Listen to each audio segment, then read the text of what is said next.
Palavras diárias de Deus. Morte, a sexta conjuntura. Após tanta agitação, tantas frustrações e decepções, após tantas alegrias e tristezas e altos e baixos, após tantos anos inesquecíveis, depois de ver as estações virarem tantas vezes, a gente passa pelos marcos importantes da vida sem reparar e, de repente, descobre que está em seus anos de declínio. As marcas do tempo estão estampadas no corpo inteiro. A gente já não consegue permanecer erguido. O cabelo escuro fica branco. Olhos brilhantes e límpidos tornam-se turvos e se toldam. E a pele suave e flexível fica enrugada e manchada. A audição diminui. Os dentes afrouxam-se e caem. As reações demoram. Os movimentos ficam lentos. Aqui, a gente já se despediu de vez dos anos apaixonados da juventude e entrou no crepúsculo da vida, a velhice. A seguir, a gente enfrentará a morte, a última conjuntura da vida humana. 1. Só o Criador tem o poder de vida ou morte sobre o homem. Se o nascimento da pessoa foi destinado por sua vida anterior, sua morte assinala o fim desse destino. Se o nascimento da pessoa é o início de sua missão nesta vida, a morte assinala o fim dessa missão. Posto que o Criador tem definido um determinado conjunto de circunstâncias para o nascimento de uma pessoa, é evidente que ele também arranjou um determinado conjunto de circunstâncias para a morte dessa pessoa. Em outras palavras, ninguém nasce por acaso. A morte de ninguém é inesperada e tanto o nascimento quanto a morte estão necessariamente conectados com a vida anterior e do presente. As circunstâncias do nascimento e da morte são pré-determinadas pelo Criador. Isto é o destino da pessoa, a sina da pessoa. Assim como muito se pode dizer sobre o nascimento, a morte ocorrerá sob um conjunto diferente de circunstâncias especiais. Daí os variados tempos de vida e as diferentes modalidades e momentos da morte das pessoas. Algumas pessoas são fortes e robustas, mas morrem prematuramente. Outras são fracas e doentias, mas vivem até a velhice e falecem serenamente. Algumas perecem de causas não naturais, outras de causas naturais.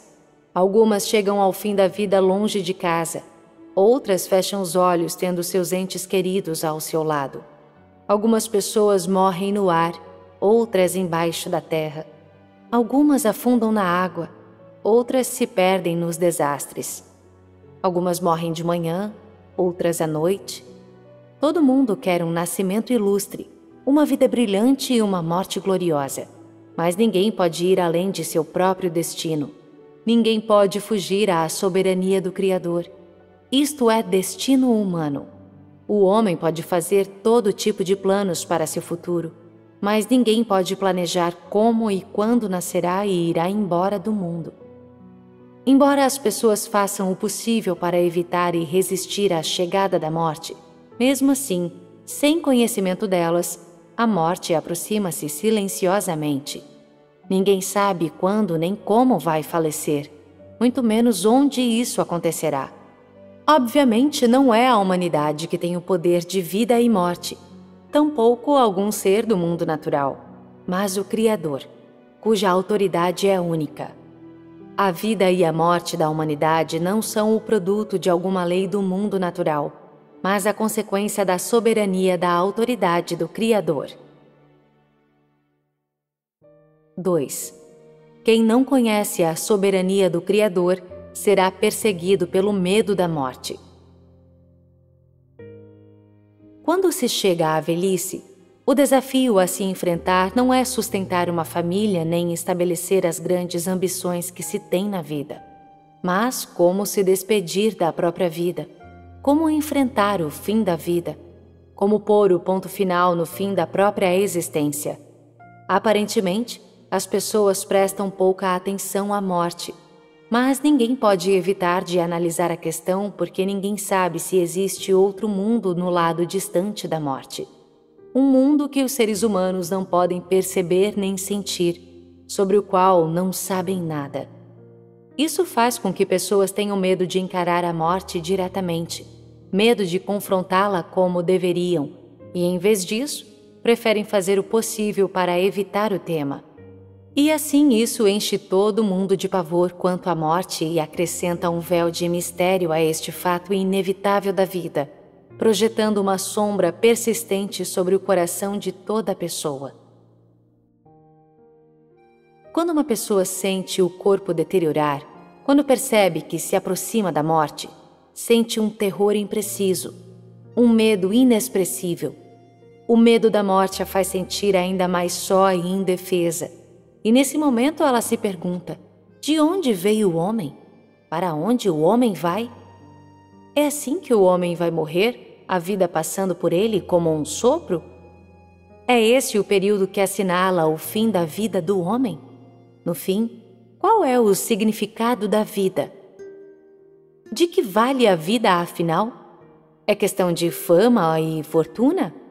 É questão de criar uma família? Quer tenha ou não pensado nessas perguntas específicas, seja qual a intensidade do medo da morte, no fundo do coração de toda pessoa há sempre o desejo de sondar os mistérios. Uma sensação de incompreensão sobre a vida e, misturado com eles, sentimentalismo quanto ao mundo, relutância a ir embora. Talvez ninguém possa exprimir claramente o que é que o homem teme, o que o homem quer sondar, sobre o que ele é sentimental e o que reluta em deixar para trás. Por temerem a morte, as pessoas preocupam-se demais. Por temerem a morte, elas não conseguem renunciar a muitas coisas. Quando prestes a morrer, algumas pessoas preocupam-se com isso ou aquilo.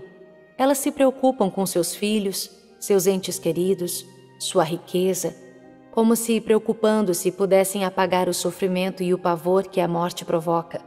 Como se ao manterem uma espécie de intimidade com os vivos pudessem livrar-se do desamparo e da solidão que acompanham a morte. Nas profundezas do coração humano reside um medo incipiente, um medo de ser separado dos entes queridos, de nunca mais avistar o céu azul, de nunca mais olhar para o mundo material. Uma alma solitária, acostumada à companhia de seus entes queridos, reluta em soltar-se e partir, totalmente sozinha, para um mundo estranho e desconhecido.